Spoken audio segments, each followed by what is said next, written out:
Bismillahirrahmanirrahim. Assalamualaikum warahmatullahi wabarakatuh. Semoga semua selalu sehat dan dalam lindungan Allah Subhanahu wa taala. Anak-anak yang soleh semua, alhamdulillah di kesempatan yang baik ini marilah kita bersyukur karena kita masih diberi kesempatan untuk sampai pada bulan Ramadan tahun ini.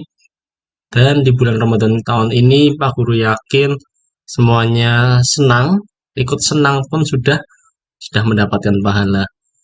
Dan tidak hanya senang tapi juga ikut melaksanakan baik itu kewajiban maupun sunnah-sunnah Ramadan, terutama kewajibannya yaitu puasa di bulan Ramadan. Kita sudah hampir selesai belajar di kelas 6, kalian sudah hampir lulus, tinggal beberapa langkah ke depan lagi, tinggal menghitung hari kita akan melaksanakan ujian satuan pendidikan atau USP. Pada ujian saat ini sudah ada kisi-kisinya dan akan Pak Guru sampaikan ke kalian isi dari kisi-kisi ini, dan mungkin ada ringkasan materi yang bisa nyambung dengan kisi-kisi ini. Semuanya sangat mudah asalkan kalian mau belajar. Untuk pertama akan Pak Guru bedah kisi-kisi mata pelajaran PPKN. Soalnya terdiri dari 30 butir soal, 25 pilihan ganda dan 5 uraian. Waktunya 120 menit. Untuk kisi-kisi ini ada nomornya, nomor 1, kemudian ada KD-nya, kemudian ada kelasnya, kelas di mana KD ini berada. Jadi ternyata KD 3.1 memahami makna hubungan simbol dengan sila-sila Pancasila itu sudah ada di kelas 4. Nah, materinya adalah makna simbol-simbol Pancasila. Kemudian indikatornya, ini adalah indikator yang akan dijadikan soal. Jadi kita akan fokus ke indikator ini. Lalu di sebelah kanan ada level kognitif. Ada L1, L2, dan L3. Ini tingkat kesulitannya. Kemudian bentuk soalnya ada PG atau pilihan ganda, dan di bawah nanti ada uraian. Lalu nomor soalnya, ini nomor 1, 2, dan seterusnya. Nah, kita akan fokus ke indikator soalnya agar lebih cepat dan ringkas. Dan nomor 1, disajikan simbol sila dari Pancasila. Peserta didik dapat menyebutkan makna yang terkandung dalam simbol tersebut. Nah, kalau ada seperti ini berarti nanti akan ada gambar simbol Pancasila. Ada 5. Ya, simbol Pancasila itu yang sila pertama adalah bintang. Kemudian bintang ini melambangkan sebuah nur cahaya, cahaya yang disinarkan oleh Tuhan kepada manusia. Nah, jadi sila pertama itu adalah tentang ketuhanan. Sila kedua lambangnya adalah rantai. Nah, nanti berarti bisa jadi gambar rantai, gambar bintang, atau gambar yang lain. Nah, gambar rantai ini terdiri atas mata rantai atau lingkaran yang sama berkaitan membentuk lingkaran. Nah, ini adalah membutuhkan satu sama lain dengan satu dengan yang lainnya akan menjadi kuat seperti mata rantai. Ini sila kedua ya, rantai. Sila ketiga pohon beringin. Ini simbolnya bisa jadi gambarnya pohon beringin, kepala banteng, atau padi kapas. Ini mewakili sila ketiga, simbol pohon beringin. Ini mewakili keragaman suku yang ada di Indonesia. Karena itu persatuan. Kemudian sila keempat, kepala banteng. Hewan ini adalah hewan yang suka berkumpul. Kemudian seperti halnya bermusyawarah yang ada di mana-mana, masyarakat yang suka berkumpul akan melakukan sesuatu acara-acara adat. Nah, ini karena itu sila keempat, kepala banteng. Kemudian sila kelima, simbolnya adalah padi dan kapas. Ini melambangkan sosial ekonomi antara satu dengan yang lainnya. Ini kesejahteraan ya. keadilan sosial sejahtera karena padi untuk makanan pokok, kapas sebagai bahan baku pakaian. Oke, kita kembali ke kisi-kisi ini untuk nomor 1. Jadi ada simbol sila, Pancasila, dan menyebutkan maknanya. Mudah. Dan nomor 2, peserta didik dapat menentukan kegiatan yang sesuai dengan simbol Pancasila yang disajikan. Nah, untuk yang ini bisa jadi nyambung, bisa jadi juga soal yang berbeda atau makna simbol sila Pancasila yang berbeda.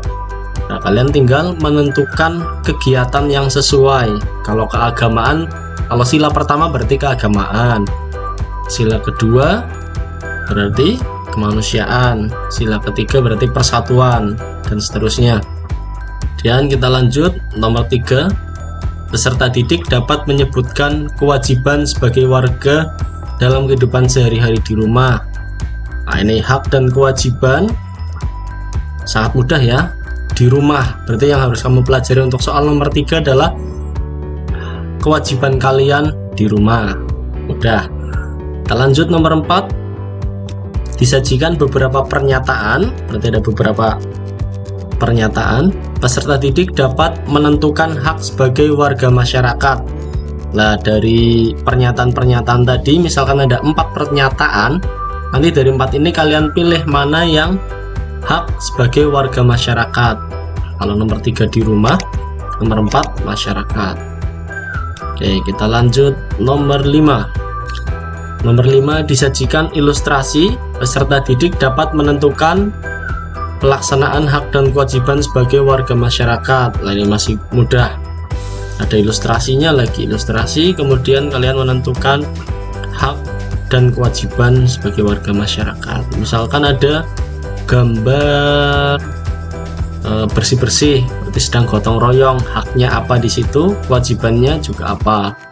Misal lagi duduk seperti rapat, duduk melingkar, sedang musyawarah, berarti haknya apa, kewajibannya apa. Haknya adalah menyampaikan pendapat, kewajibannya adalah mengikuti dengan tertib. Kemudian nomor 6, peserta didik dapat menentukan manfaat keberagaman karakteristik individu dalam kehidupan sehari-hari berdasarkan beberapa pernyataan yang disajikan. Nah, ini berarti ada pernyataan-pernyataan yang disajikan dan kalian akan memilih atau menentukan manfaat keberagaman karakteristik individu.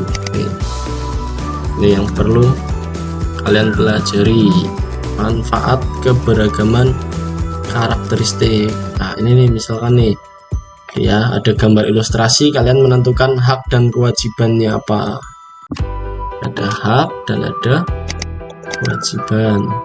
Nih ya, manfaat keberagaman karakteristik individu, manfaatnya lebih mengenal masing-masing karakter, toleransi, tumbuh rasa nasionalisme, persatuan dan kesatuan, dan masih banyak lagi. Ini adalah manfaat keberagaman karakteristik individu. Nah, kita lanjut nomor 7. Disajikan ilustrasi, peserta didik dapat menentukan sikap dalam menghargai keberagaman. Nah, ini sikap dalam menghargai keberagaman. Ini ya, berarti sikap dalam menghargai keberagaman. Sikap-sikap kita mau bagaimana ketika kita menghadapi keberagaman atau perbedaan. Nah, kemudian disajikan beberapa pernyataan. Soal nomor 8, ada beberapa pernyataan. Peserta didik dapat menentukan perilaku yang mencerminkan nilai Pancasila. Nah, ini juga mudah, ini perilaku-perilaku yang mencerminkan nilai-nilai Pancasila. Tergantung nanti sila berapa yang sesuai dengan perilakunya tadi. Dan nomor 9, peserta didik dapat menyebutkan hak peserta musyawarah. Nah, ini hak dari peserta musyawarah, gampang banget ya. Oke, hak peserta musyawarah nih harus kamu pelajari, dihafalkan. Nomor 10, disajikan pernyataan, peserta didik dapat menentukan sikap positif atau negatif dalam pemanfaatan sumber daya alam. Nah, ini dalam memanfaatkan sumber daya alam itu sikap positif kita itu harus seperti apa? Sangat mudah. Nomor 11, disajikan pernyataan keberagaman agama. Peserta didik dapat menentukan sikap dalam beragama. Nah, ini kalau sudah ada kata keberagaman agama terutama, kemudian sikap kita harus bagaimana. Nah, ini berhubungan dengan toleransi. Kemudian kita lanjut ya, mudah. Nomor 12, peserta didik dapat memprediksi atau memperkirakan peristiwa yang akan terjadi berdasarkan ilustrasi tentang penerapan persatuan dan kesatuan. Berarti kalau memprediksi itu memperkirakan penerapan persatuan dan kesatuan. Misalkan mungkin soalnya nanti jika tidak bersatu akan seperti apa, jika bersatu akan seperti apa. Ya, intinya seperti itu. Baik, kita lanjutkan nomor 13. Peserta didik dapat memprediksi peristiwa yang akan terjadi berdasarkan ilustrasi tentang penerapan persatuan dan kesatuan. Hampir sama. Di sini ada ilustrasinya atau mungkin ada gambarnya atau ada penjelasannya terlebih dahulu. Oke, lanjut ya, nomor 14. Peserta didik dapat menyebutkan nilai-nilai Pancasila yang terkandung di lingkungan masyarakat. Nah, berarti nilai Pancasila di lingkungan masyarakat. Nah, sangat banyak sekali nilai yang bisa diterapkan di masyarakat. Mudah. Nomor 15. Peserta didik dapat menyebutkan sikap yang mengandung nilai-nilai Pancasila. Oh, ini hanya menyebutkan sikap yang mengandung nilai-nilai Pancasila. Sangat mudah sekali. Nilai-nilai Pancasila sesuai dengan sila-silanya. Nomor 16. Disajikan pernyataan, berarti ada pernyataan. Peserta didik dapat menentukan kewajiban dalam kehidupan sehari-hari. Nah, ini berarti tentang kewajiban kita dalam kehidupan sehari-hari. Udah ya. Nomor 17. Disajikan pernyataan lagi. Peserta didik dapat menentukan hak. Nah, kalau tadi kewajiban, sekarang hak sebagai warga negara. Nomor 18. Peserta didik dapat menentukan tanggung jawab sebagai warga negara dalam kehidupan sehari-hari. Nah, ini tanggung jawab kita. Oke, terkait tanggung jawab, di sini ada contoh sikap yang mencerminkan tanggung jawab. Di sini di sekolah ya, menaati peraturan sekolah, tidak membedakan teman, berani bertanya pada guru dengan sopan, mengerjakan tugas sekolah dengan baik, melaksanakan tugas piket. Nah, ini adalah tanggung jawab kita dalam kehidupan sehari-hari. Kita lanjut nomor 19. Disajikan gambar dari hasil globalisasi. Peserta didik dapat menganalisis manfaatnya dalam kehidupan sehari-hari. Nah, ini berarti manfaat dari globalisasi, tapi ada gambarnya. Ya, manfaatnya bisa jadi lebih mudah mendapatkan informasi baik dalam negeri maupun luar negeri. Kemudian lebih mudah dalam berkomunikasi. Kemudian jarak yang jauh menjadi terasa dekat karena adanya transportasi modern.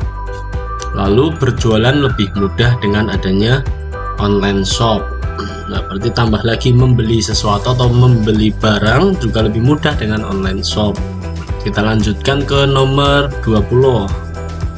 Peserta didik dapat menunjukkan sikap dalam menghadapi arus globalisasi.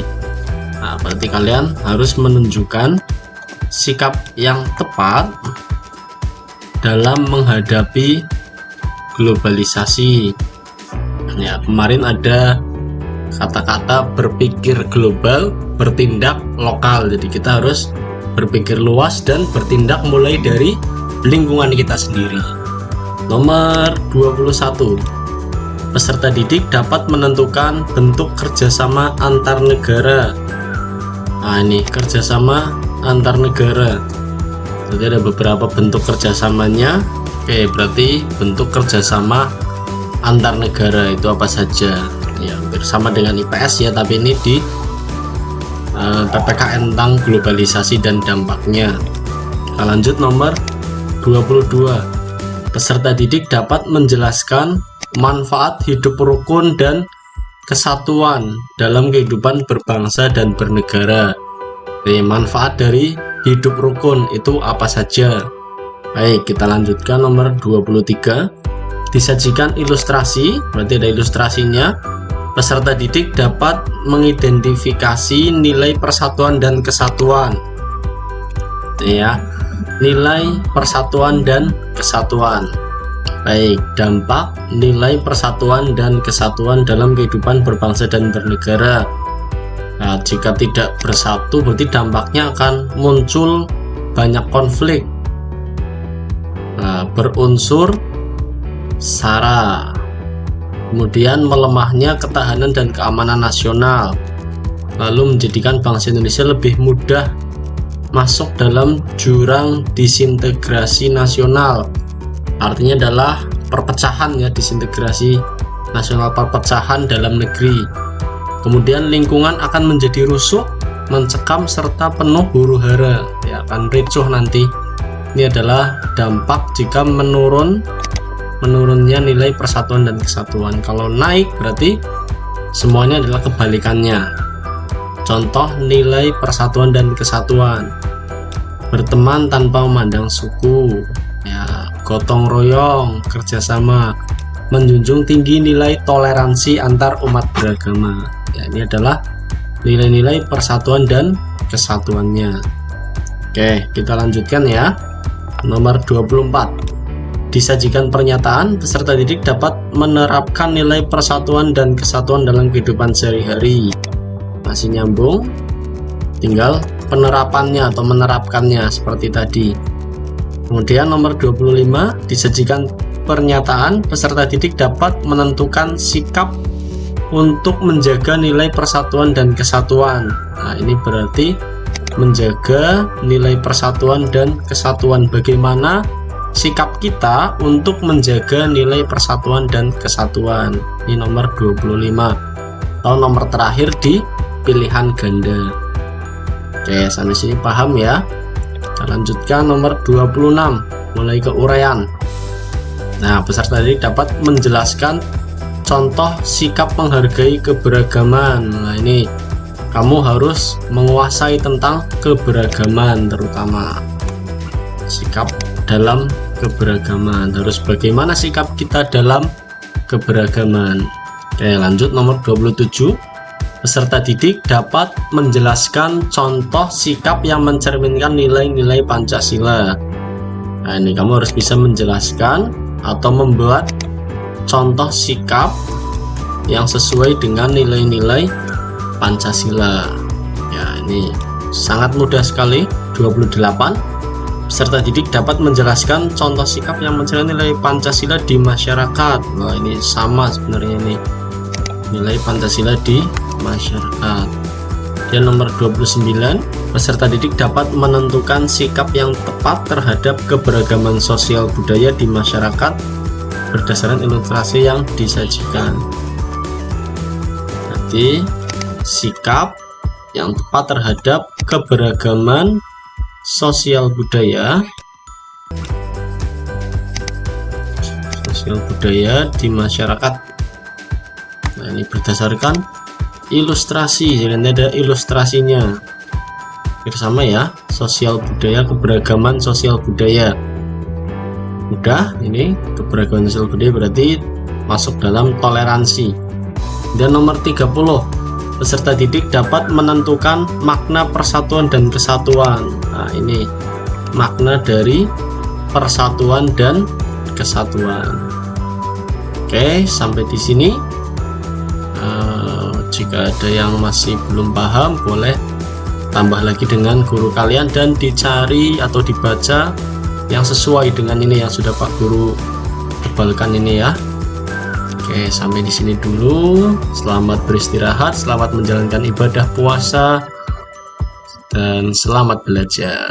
Terima kasih. Wassalamualaikum warahmatullahi wabarakatuh.